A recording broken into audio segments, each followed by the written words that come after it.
Bismillahirrahmanirrahim. Assalamualaikum warahmatullahi wabarakatuh. Berita Al-Hijrah malam ini bersama saya Wan Kamarudin Ibrahim, dan kita lihat dulu tajuk utama malam ini.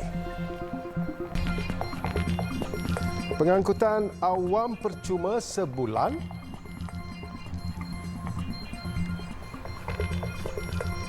Juga pelajar cemerlang SPM kongsi detik manis.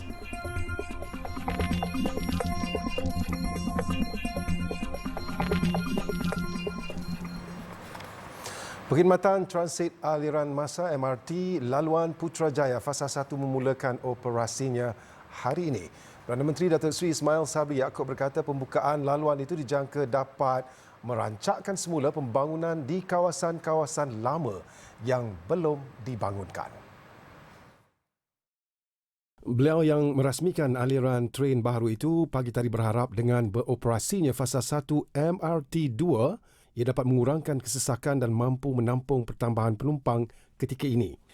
Saya harap ini pengguna-pengguna boleh saya harap menggunakan terus kereta api ini untuk ke tempat kerja, kerana dari segi kesesakan tu saya nampak memang kadang-kadang memakan masa sampai, kalau dulu setengah jam, sekarang sampai setengah jam, 1 jam sampai ke pejabat dan sebagainya. MRT Laluan Putrajaya Fasa 1 merangkumi jarak 17.5 km dengan 9 stesen baru iaitu Damansara Damai, Sri Damansara Barat, Sri Damansara Central, Sri Damansara Timur, Metro Prima, Kepong Baru, Jinjang, Sri Delima dan Kampung Batu. Laluan fasa 1 ini mempunyai 20 set train yang beroperasi secara automatik tanpa pemandu dan mempunyai 4 gerabak yang mampu menampung kapasiti seramai 1,200 orang pada satu-satu masa. Terdapat 13 laluan bas perantara yang memulakan operasi dan menghubungkan kawasan perumahan dengan kawasan komersial berhampiran stesen seperti Bandar Sri Damansara, Taman Ehsan, Taman Kepong serta Bandar Baru Selayang. Sementara itu, pembinaan fasa 2 dari Kampung Batu ke Putrajaya Central siap 98%. Laluan fasa 2 dijangka bermula pada Januari tahun depan yang membolehkan train melalui keseluruhan laluan bermula dari Kuasa Damansara ke Putrajaya Central. Dalam hari itu, Perdana Menteri turut mengumumkan pemberian perkhidmatan percuma selama sebulan bagi semua pengangkutan awam di bawah kendalian Rapid KL bermula hari ini. Kerajaan akan memberikan tambang percuma selama sebulan kepada MRT untuk semua di bawah kendalian Rapid KL, iaitu MRT, LRT, BRT, monorail serta bas Rapid KL bermula hari ini. Menurut beliau, kemudahan yang disediakan ini diharapkan dapat mengurangkan beban rakyat dalam menghadapi masalah ekonomi yang melanda negara. Tambahnya, kemudahan yang disediakan ini dapat memudahkan rakyat bergerak dan berulang-alik ke tempat kerja, bersosial dan mengakses kemudahan awam lain. Dalam pada itu, kerajaan juga memberi perkhidmatan percuma bagi pengguna kereta api Tanah Melayu Berhad KTMB di sekitar Lembah Kelang dengan peruntukan subsidi sebanyak 15 juta ringgit Malaysia. Sijil Pelajaran Malaysia SPM 2021 menyaksikan 9,696 calon memperoleh keputusan cemerlang grade A+A dan A tolak dalam semua mata pelajaran. Dan Ketua Pengarah Pendidikan Datuk Nur Zamari Abdul Hamid berkata, grade purata nasional GPN yang dicatatkan ialah 4.86. Dalam sidang media pengumuman keputusan peperiksaan SPM 2021 hari ini, Datuk Nur Zamani berkata 55.29% calon lulus sekurang-kurangnya semua mata pelajaran. Calon SPM 2021 yang layak menerima sijil adalah 336,630 iaitu 88.09% daripada 407,097 calon yang mendaftar. Calon yang layak menerima sijil mesti lulus mata pelajaran Bahasa Melayu dan Sejarah. Ditanya adakah beliau berpuas hati dengan keputusan SPM 2021, Nur Zamani berkata secara umumnya ia adalah keputusan membanggakan kerana calon ini adalah kohort pertama yang mengikuti kurikulum standard sekolah menengah KSSM di tingkatan 1 pada 2017. Calon ini juga melalui pengalaman pembelajaran yang mencabar dalam norma baharu sepanjang mereka berada di tingkatan 4 dan 5 akibat pandemik COVID-19. Di Perak, seramai 787 atau 2.73% calon sijil pelajaran Malaysia SPM 2021 memperoleh keputusan A dalam semua mata pelajaran. Dan Timbalan Pengarah Pendidikan Sektor Pembelajaran Rahimah Muhammad berkata, daripada jumlah itu 17 calon telah memperolehi A tambah dalam semua mata pelajaran diambil. Sebilangan besar calon yang memperolehi keputusan cemerlang ini terdiri daripada kumpulan calon yang menduduki 9, 10, 11 dan 12 mata pelajaran. Kumpulan ini termasuklah 312 orang calon yang mengambil 9 mata pelajaran, 349 orang calon yang mengambil 10 mata pelajaran dan 91 orang calon yang mengambil 11 mata pelajaran. Beliau berkata demikian dalam sidang media pengumuman keputusan peperiksaan SPM 2021 di Pejabat Jabatan Pendidikan Negeri JPN Perak di Ipoh hari ini. Menurut Rahimah, grade purata negeri GPN yang dicatatkan adalah 4.96. Data turut merekodkan nilai GPN bagi calon di bandar adalah 4.95 manakala luar bandar 5.01 dengan jurang 0.06. Sementara itu, pelari pecut muda negara Muhammad Azim Fahmi yang mewakili negara dalam acara 100 meter di Tamasya Sukan Si Vietnam Mei lalu antara pelajar yang mendapat cemerlang dalam SPM 2021. Muhammad Azim yang diberi julukan Usain Bolt Malaysia berkata keputusan 6A yang diperolehinya itu sedikit sebanyak mengubat kekecewaan diri yang gagal membantu impian Malaysia meraih emas hat-trick pada saringan 100 meter lelaki di Stadium Nasional Maidin. Sangat berbaloi bagi saya. Walaupun bagi orang mungkin result saya biasa-biasa, tapi untuk orang yang tahu macam mana jadual saya, macam mana apa yang saya buat dekat sekolah, pengorbanan saya, sedangkan waktu SPM pun saya masih lagi keluar bertanding setiap hujung minggu sampailah ke paper terakhir ekonomi hari tu, still ada game lagi. Tapi Alhamdulillah, memang orang kata rezeki tu tak salah alamat lah. Allah ganti dengan benda yang lebih baik. Alhamdulillah. Dalam pada itu di Terengganu, 7 calon memperoleh keputusan cemerlang semua A tambah. Ia peningkatan 4 calon berbanding pada tahun lalu. Antara yang berjaya memperoleh 12 A tambah, Muhammad Imran Muhammad Ropidi, 18 tahun, dari Sekolah Menengah Imtiaz Yayasan Terengganu Besut. Sebenarnya waktu zaman PDPR, zaman yang kita kena duduk rumah untuk ada bekerja, ada yang belajar, saya memang tak dapat nafikan lah tekanan, rasa tertekan, rasa macam tak mampu nak gerak lagi, rasa macam nak putus asa. Tapi Alhamdulillah dengan sokongan mak ayah saya, dengan sokongan adik-beradik, dengan kami kawan-kawan saling mesej kat dalam WhatsApp, kami saling memberi semangat dengan cikgu-cikgu yang berdedikasi. Alhamdulillah saya dapat teruskan belajar dan terus berjuang untuk mendapatkan keputusan yang cemerlang. Turut mendapat keputusan cemerlang pelajar Sekolah Menengah Agama Atas Sultan Zainal Abidin Nurul Nadirah Husna Shah Muzir yang memperoleh 10 A tambah. Antara perkara yang saya pentingkan sepanjang pembelajaran saya ialah pertama sekali kebergantungan kepada Allah.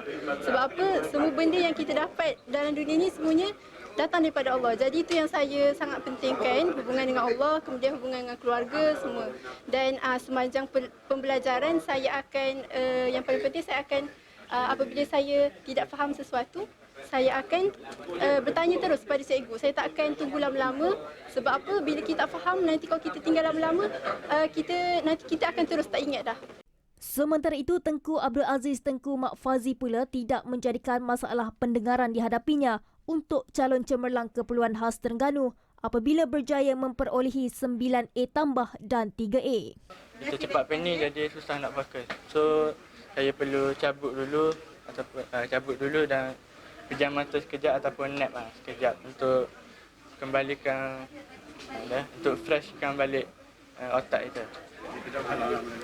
Jadi ia sedikit menghalang tapi kita kena jadikan sebagai cabaran. 16,627 calon Terengganu menduduki peperiksaan SPM 2021. Sekolah Menengah Sains Kuala Terengganu muncul sekolah terbaik di Terengganu dengan mencatat grade purata sekolah GPS 1.40.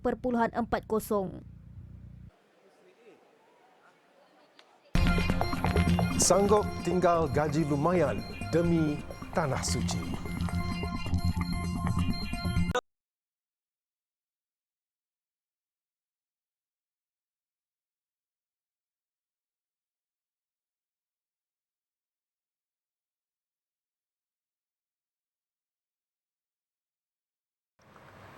Meninggalkan sumber pendapatan puluhan ribu ringgit setiap bulan bukan satu perkara mudah. Apatah lagi perlu bertukar taraf daripada chef profesional kepada tukang masak biasa. Jadi Fitri Musa dan juru kamera Kamarul Zaman Mansor mendekati 3 chef yang tekad memilih bekerja di Tanah Suci demi mengejar keberkatan dan beribadah. Gabungan ketiga-tiga chef Al-Hajj ini berkhidmat menyediakan sajian harian untuk petugas haji di Mekah sepanjang musim haji. Chef Ismail Hamid yang mengetuai operasi ini berkata, beliau menutup perniagaan catering di Kedah selama 2 bulan apabila diminta bertugas pada musim haji. Kalau kerja bebanan kerja di ni rasa teruk lah, tahun depan tak mau main dah. Tapi kalau kata duduk di Malaysia, dengar saya musim haji, hati berdebak-debak nak main juga. Itu target saya, insya-Allah. Manakala Chef Bakri Ahmad terpaksa meninggalkan perniagaan restoran nasi Arab di Langkawi. Chef Muhammad Ramli pula rela melepaskan sementara gaji lumayannya sebagai chef eksekutif di hotel terkemuka di Kuala Lumpur.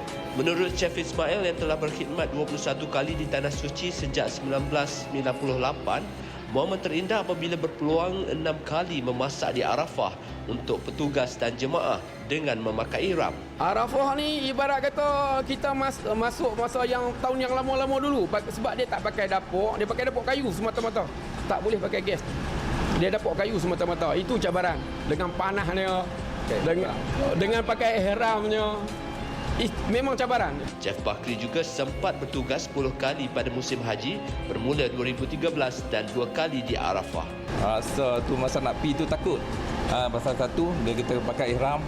Jadi takut masalah hukum ni kan, hukum hakam, kita takut terlanggar hukum hakam tu. Lepas tu dengan cuaca di situ hari itu memang dijangka panas rasa-rasa 54. Tapi dengan kuasa Allah ni, Allah bagi bila masuk wukuf saya hujan lebat. Bagi Chef Muhammad yang pertama kali bertugas di Tanah Suci, ini kunci utama di sebalik kejayaan gabungan mereka bertiga. Kat sini kita macam keluarga. Kita share apa yang tak betul, kita betulkan. Kita tak boleh nak kata dia tak. Kadang-kadang kita hebat tapi dia lagi hebat. Kadang dia lagi hebat, kita pun hebat juga. Kita sama-sama kita share. Kita kena terima teguran orang. Itu yang penting. Kerjasama.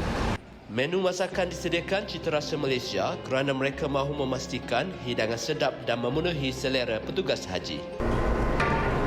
Masak dengan hati, inilah yang dapat digambarkan mengenai masakan ketiga-tiga chef yang memulakan tugasan di dapur ini sejak awal jam 3 pagi hingga 10 malam.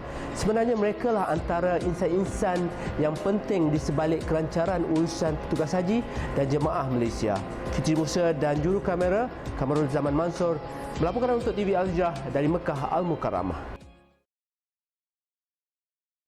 Walaupun baru 4 bulan selepas kematian bapa akibat angin ahmar pada Februari lalu, peserta muda Majlis Tilawah dan Hafazan Al-Quran peringkat kebangsaan Muhammad Aminullah Abdul Rahman, 13 tahun, tidak patah semangat. Remaja itu terus cekal meneruskan langkahnya dalam bidang hafazan. Berbekalkan dorongan daripada ibu bapa, Intan Kamsina Sidik 50 tahun, pelajar Salahuddin Quranic School dari Pakadungun Terengganu ini mewakili negerinya buat kali pertama selepas terpilih di peringkat negeri dalam kategori hafazan Al-Quran 1 hingga 10 juzuk. Muhammad Aminullah mula menghafaz Al-Quran pada usia 10 tahun. Dia kini sudah menghafaz 16 juzuk Al-Quran. Bahagia sebab mak menangis sebab saya masuk kemasakan ni. Itu keluarga saya pun suka lah. Lepas tu diorang makin nak bagi saya berjaya. Saya pun ada rasa bahagia juga lah. Banyak lah sebab ayah baru meninggal tahun lepas. Tahun ni bulan 2. Bulan 2 sebab apa dia? Ayah stroke. Stroke lepas tu meninggal. Lepas tu rasa down. Sedih lah sebab ayah sakit. Lepas tu mak pun sakit. Lepas tu jadi makin lama kadang-kadang apa rasa macam nak up, kadang-kadang rasa down, sedih lah. Sebab keluarga pun makin lama keluarga makin nak saya menjaya sebab yang lain dah tua, dah telah masuk dah dalam hafazan ni lah. Sementara itu, bagi seorang lagi peserta muda, Wan Nur Farzana Wan Muhammad Rafi, 13 tahun, beliau bersyukur buat pertama kalinya dapat mewakili Kelantan dalam kategori hafazan 1 hingga 10 juzuk Al-Quran. Kat sekolah, Ustazah tasmik. Lepas tu baca kawan-kawan. Tapi kalau sendiri ni baca ngulang-ngulang gitu. Satu hari berapa kali buat? Satu hari berapa juzuk awak buat? Berapa jam? Satu hari tu ngaji waktu pagi, petang, malam. Tak ada. Cumanya semua minta maaf lah, istighfar banyak, selawat banyak gitulah. Minta maaf dengan siapa? Minta maaf dengan siapa-siapa je. Sebab salah. Lepas tu minta doa dengan ibu ayah, Ustazah semua. MTHQK melibatkan 113 orang peserta dari seluruh negara dengan 29 orang peserta menyertai Majlis Tilawah Al-Quran, manakala 84 peserta lagi menyertai Majlis Hafazan Al-Quran. Para hufaz lelaki dan wanita bertanding dalam 3 kategori, iaitu 10 juzuk, 20 juzuk dan 30 juzuk. Inisiatif Wakaf Air anjuran Yayasan Wakaf Malaysia dan Kementerian Alam Sekitar dan Air KASA diperluas ke Sabah Sarawak pada tahun ini dengan peruntukan RM75,000 untuk setiap projek. Menurut menterinya Tuan Ibrahim Tuan Man, ini kerana sebahagian daripada projek di negeri tersebut memerlukan kos yang lebih tinggi dan ia akan dilaksanakan secara berperingkat. Setengah-setengah kawasan tak cukup RM50,000. Tapi kita hadkan RM50,000 supaya kita skala yang kita buat lebih kecil, lebih ramai. Tetapi jawatankuasa menimbang untuk peruntukan tambahan dengan berfasa lah. Contohnya mungkin piling projek tu dengan solar ataupun piping dia akan kos lebih kurang dalam RM50,000. Menurutnya, pelaksanaan projek wakaf air di kedua-dua negeri tersebut melibatkan kerjasama strategik bersama persatuan, badan korporat dan institusi pengajian tinggi awam terpilih. Ia bukan sahaja dapat menyumbangkan dana, malah kepakaran dan tenaga kerja bagi menjayakan wakaf air. Tambahnya, bagi projek air di Semenanjung dikekalkan kepada RM50,000 sejak dilancarkan pada Disember 2020. Projek wakaf air mencapai kutipan sebanyak RM4 juta dan RM2 juta telah digunakan untuk menampung kira-kira 80 projek di seluruh negara. Jelasnya lagi, mana-mana pihak yang memerlukan pendanaan projek perkhidmatan air berskala kecil boleh membuat permohonan melalui uwa@kasa.gov.my. Beliau ditemui dalam majlis menandatangani memorandum perjanjian persefahaman tambahan wakaf air KASA bersama YWM di Putrajaya. Turut hadir Timbalan Menteri di Jabatan Perdana Menteri Hal Ehwal Agama, Dato' Ahmad Marzuk Syari. Bagi yang ingin menyalurkan sumbangan wakaf air, boleh melayari laman web www.ywm.gov.my /wakaf sengkang air atau sumbangan ke nombor akaun yang tertera.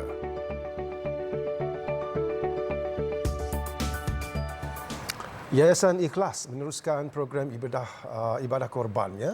Dan menurut pengarah perhubungan korporatnya Insinyur Kamarudin Kasim, projek Korban Ikhlas yang menjadi program tradisi sejak 2014 itu menyasarkan pengagihan daging korban tahun ini kepada lebih 1 juta Muslim.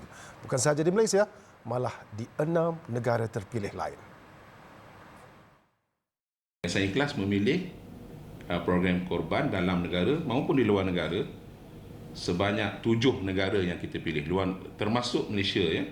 So kita buat di benua Afrika, kita buat korban di India, di Bangladesh, di Kemboja maupun Aceh. Manakala di Semenanjung kita laksanakan korban di Sabah, Sarawak, di Malaysia, Sabah, Sarawak dan juga di Semenanjung.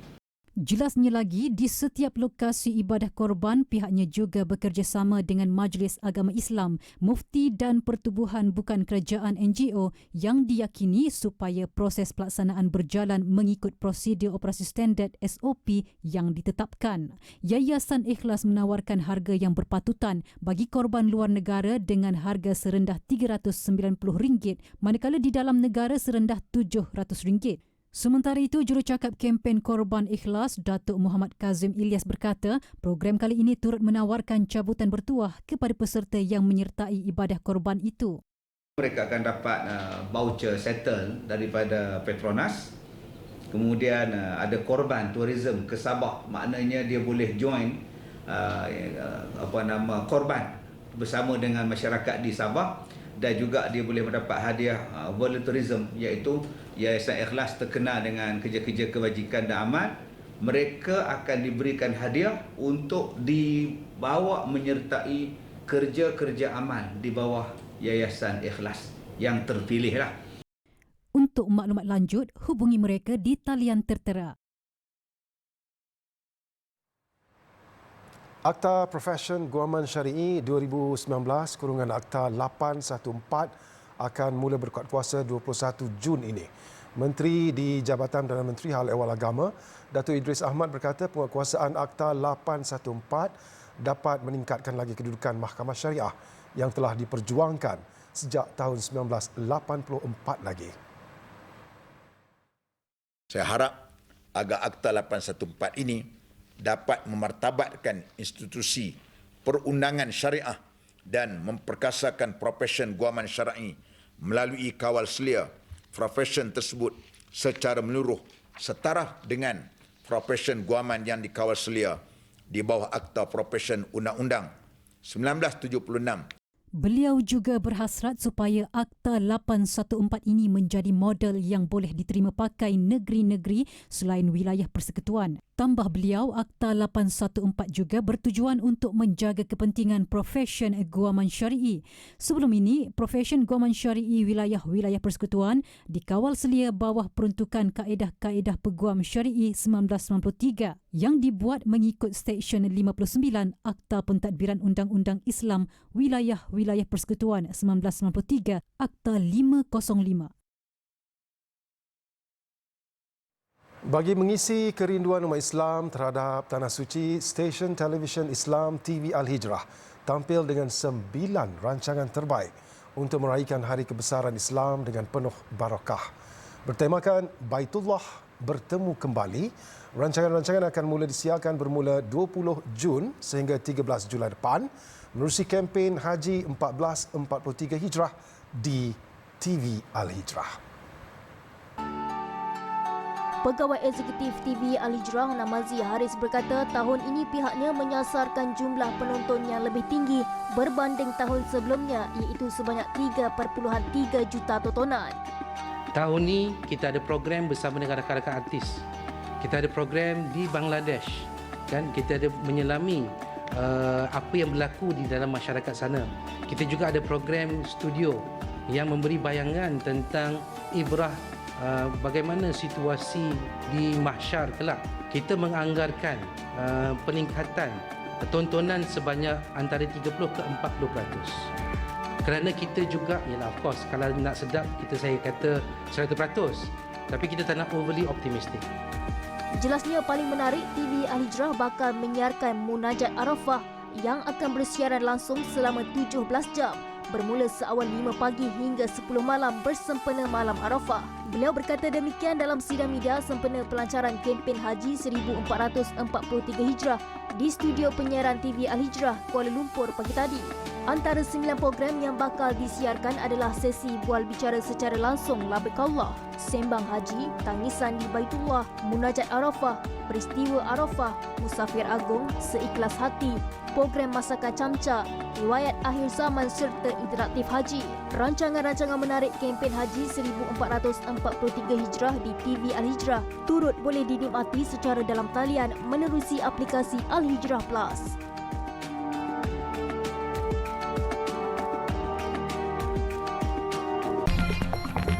Rakyat Pakistan diminta kurangkan minum teh. Bekas Menteri di Jabatan Perdana Menteri Hal Ehwal Agama Datuk Dr. Zulkifli Muhammad Al-Bakri dianugerah alumni Perintis Universiti Islam Madinah. Pengurniaan yang diperkenan Governor Madinah Putra Faisal Salman Abdul Aziz Al Saud itu bersempena dengan Majlis Convocation ke-58 Universiti berkenaan. Datuk Dr. Zulkifli menjadi penerima pertama anugerah alumni perintis daripada 138 orang alumni yang tercalon daripada seluruh dunia. Sehubungan itu, beliau berterima kasih kepada Presiden Universiti Madinah Puteri Dr. Mamdouh Saud dan seluruh jawatan kuasa penilai yang mencalonkan namanya untuk anugerah tersebut. Datuk Dr. Zulkifli yang berasal dari Terengganu berkata, 33 tahun lalu beliau berkelana ke Madinah mengutip mutiara indah daripada para ulama di sana. Beliau mempunyai tekad yang kuat untuk sentiasa menjadi yang terbaik dalam kalangan mereka yang terbaik. Jelas Datuk Dr. Zulkifli, beliau menganggap anugerah ini terlalu kecil jika hendak dibandingkan dengan sumbangan Universiti Madinah dan para ulamanya bagi perkembangan Islam di seluruh dunia. Beliau dalam pada itu turut berbangga bergelar alumni Universiti Madinah dan akan terus menyumbang kepada agama, bangsa dan negara tercinta. Menteri Perancangan dan Pembangunan Pakistan, Ahsan Iqbal, mahu orang ramai supaya mengurangkan tabiat meminum cai atau teh yang terkenal di negara itu dan katanya tindakan tersebut bagi menjimatkan ekonomi negara. Ekoran pengimportan bahan minuman itu amat tinggi di Pakistan. Jelas beliau, ekonomi Pakistan berisiko alami kemelesetan hanya kerana rakyat gemar minum teh. Katanya Pakistan merupakan pengimport teh terbesar di dunia. Tahun lalu sahaja hampir 2.65 bilion ringgit diperuntukkan bagi pengimportan teh. Menurut Ahsan, jika rakyat mampu menghirup secawan atau 2 cawan setiap hari, ia mampu mengurangkan bil import tinggi. Dengan rezab mata wang asing yang rendah ketika ini, ia hanya cukup untuk menampung bagi tempoh sekitar 2 bulan untuk semua import dan menyebabkan negara itu memerlukan dana segera.